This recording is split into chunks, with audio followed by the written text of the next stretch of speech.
ಕೀರ್ತಿ ನಿನಗೊಂದು ಕ್ವೆಶನ್ ಕೇಳಲ್ಲ? ಕ್ವೆಶನ್ನು ಯಾರಿಗೇನು ಕೇಳ್ತಿದ್ಯಾ ಕೇಳು. ಆಯ್ತು ನೋಡೋಣ.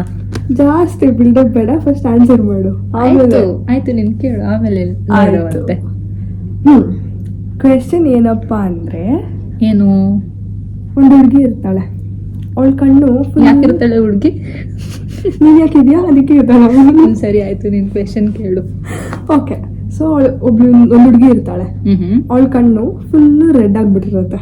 ಆಯ್ತಾ? ಕುಡ್ದಿಲ್ಲ, ಅವಳು ಏನೋ ಒಂದು ಮಾಡಿದ್ಲು, ಒಟ್ಟು ರೆಡ್ ಆಗಿದೆ. ಓಕೆ. ಇಲ್ಲೊಂದು ಹುಡುಗ ಬರ್ತಾನೆ, ಅವ್ನು ಬಂದ್ಬಿಟ್ಟು ಏನ್ ಕುಣ್ಕೊಂತ ಬಂದ ಅವನು? ಹಾರ್ಕೊಂಡ್ ಬಂದ. Okay, next. ಆಯ್ತಾ? ಅವ್ನು ಬಂದ್ಬಿಟ್ಟು ಟೈಮ್ ಎಷ್ಟು ಅಂತ ಕೇಳ್ತಾನೆ. ಸೊ ಅವ್ರಿಗೆ ಕಣ್ಣು ರೆಡ್ ಆಗಿರತ್ತಲ್ಲ, ಅದಕ್ಕೆ ಕಣ್ಣು ಏನಕ್ಕೆ ರೆಡ್ ಆಗಿದೆ ಅಂತ ಒಬ್ರು ಕೇಳ್ತಾರೆ. ಮತ್ತೆ ಈ ಹುಡುಗ ಬಂದ್ಬಿಟ್ಟು ಟೈಮ್ ಎಷ್ಟು ಅಂತ ಕೇಳ್ತಾನೆ. ಸೊ ಅವೆರಡಕ್ಕೂ ಒಂದೇ ಆನ್ಸರು. ಏನದು? 6 ಗಂಟೆನಾ?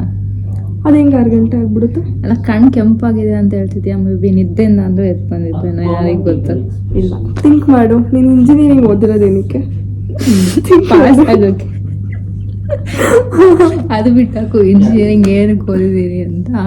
ಬಟ್ ಆನ್ಸರ್ ಏನಿರ್ಬೋದು? ಹತ್ತಿದಾಳೆ, ಕಣ್ಣು ಕೆಂಪಾಗಿದೆ. ಹತ್ತಿದಾಳೆ ಅಂತ ನೀನೇ ಒತ್ತಿ ಹೇಳ್ತಿದ್ಯಾ? ಏನ್ 10 ಆನ್ಸರು? 10 ಹೇಳ್ದೆ ತಾನೆ. ಹೆಂಗೆ ನಾವು ಇಷ್ಟೊಂದು ಸ್ಮಾರ್ಟಾ? ಇಂಜಿನಿಯರಿಂಗ್ ಓದಿರೋದು, ಅದಕ್ಕೆ. ಸೂಪರ್.